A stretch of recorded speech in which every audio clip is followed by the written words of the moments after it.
drop there. You see.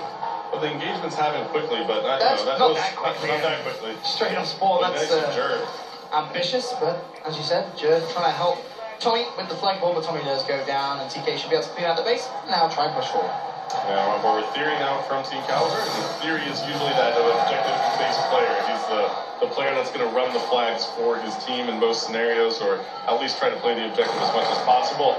And now you see Neslo picking up a kill right there. So Neslo now moving around. Tommy with he's got the overclock exo ability up right now, so he's moving pretty quick. And we saw this yesterday against Envy. Tommy loved to run the flag. Tommy also, his sort of mechanics of the exoskeleton, the way that he would sort of boost and dash at the same time, and time his double jumps perfectly to get that maximum amount of speed was very, very impressive. And it looks like we're going to see similar stuff from what we just saw from yesterday. Once again, here in this game of TTF, Neslo on the screen, he is going to be using Stim.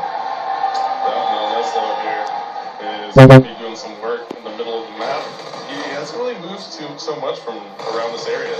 So he's just trying to go for this middle map control, and he's rocking the IMR with the red dot attachment on it. That's something we've seen be very popular here. Trying to get some shots in there to the flag carrier from Epsilon, and Epsilon actually yanked that thing and just ran it across the map really quickly. It's going to be Jerd.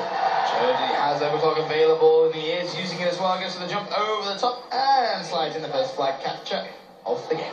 Yeah, very nice play by Jerd right there. And this map is called Ascend. If you're just joining us for the first time, this is Captain Flag on Ascend. This will be the last game we stream here from Gamescom, which is sad, but at the same time, we've had a great time showing the game off for all of you. And Jerd's still rocking the colorblind assist as well. That option, great job by Sledgehammer Games bringing you back. Such a nice job by them to allow that for all the disabled gamers out there who have colorblind. Josh, on your screen? Yes, that's what I meant. Colorblindness. Colorblindness. That's what I meant. I think I missed part of that word. Yeah, just kind of left it hanging in the air there. Yeah, I did. As you say, it is good to see colorblind assist back in for the good job. He's going to go down on that left-hand side. Stim being used by Theory.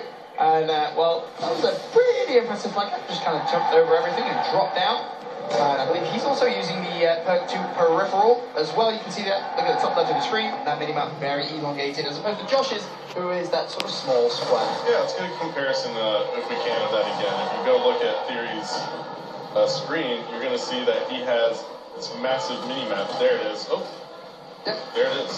So you see this large minimap. It's a much, much bigger minimap than everybody else's because it's a perk in the game now, and you can actually elongate your minimap, like you said, I love the that. perk peripherals. And as well as that, it will get rid of death icons as well. So teams can no longer say, oh, on my X or my death icon, you know, those callouts are pretty, you know, they become non-existent. They're like, well, I don't see your death icon because guess what? The opposition player was using peripherals. Yeah, I mean, you can imagine how sneaky that could be with, let's say, a suppressor, you know, silenced weapon, and let's say search and destroy, or, you know, even in any other game mode. It's just, it could be brutal, even team deathmatch, something like that, where players running around with suppressor, you don't see the death icon of your teammate, you have no idea where they are, add in the cloak ability, I mean, it could just get really messy. Yeah, that's a really good idea, actually.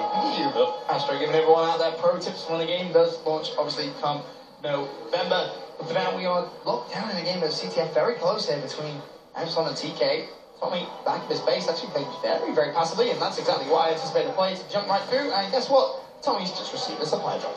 Yep, maybe weapon there, might be a piece of gear for your character. Over 1 billion combinations for the gear that's going to be pushed out on launch of Advanced Warfare 2. So 1 billion combinations to make you can make your character look like, and that's amazing from the team over there at Sledgehammer. And not only that, you can get rare weapon drops, loot drops that will give you weapons that have modifiers on them. So you can have an IMR. Let's say an IMR assault rifle that has plus damage on it and minus range, or plus damage and minus mobility, and you can, you know, cater your assault rifle to the way you want to play it, right? Your IMR could be completely different than somebody else's IMR. And there's so many different permutations as well.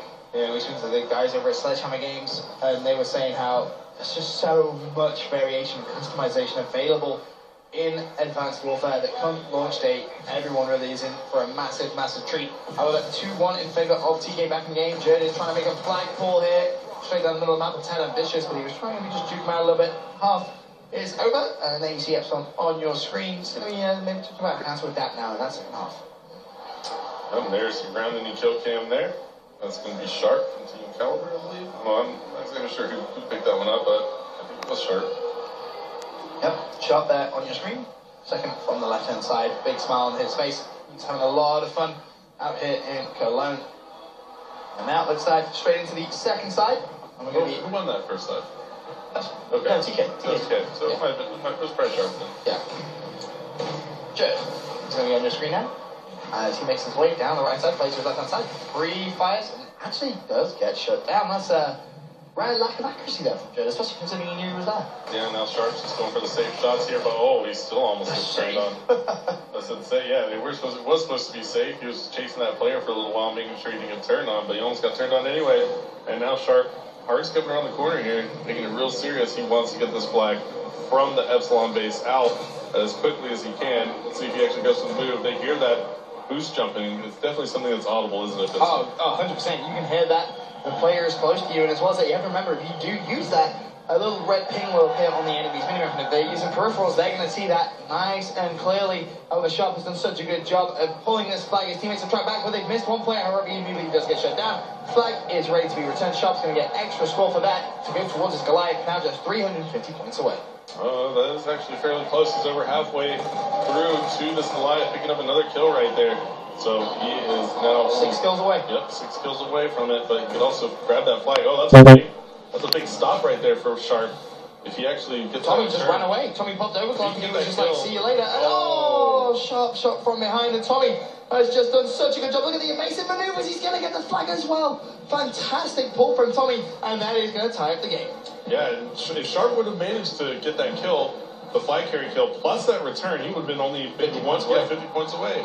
Yeah. But Tommy using overclock so well and managed to just dash from left to right. Really caused Sharp some issues there, and as soon as Sharp would blink, Tommy would pretty much min-map with that flag, so it just shows you the benefits of the exoskeleton and how you can use it to your advantage. But now with no overclock, Tommy's just going to have to rely on his boosts and dashes, but sadly, he's down once again.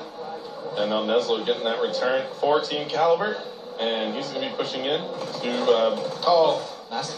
Yeah, he actually doesn't make it through there, but Theory, pick up UAV here, yeah, he did, and he also has an orbital care package that he's working on as well. Now, though, as he has the flag, he's going to have to play very passively. UAV has been called in, so he's going to have some sort of insight now as to roughly where those players are going to be pushing him from.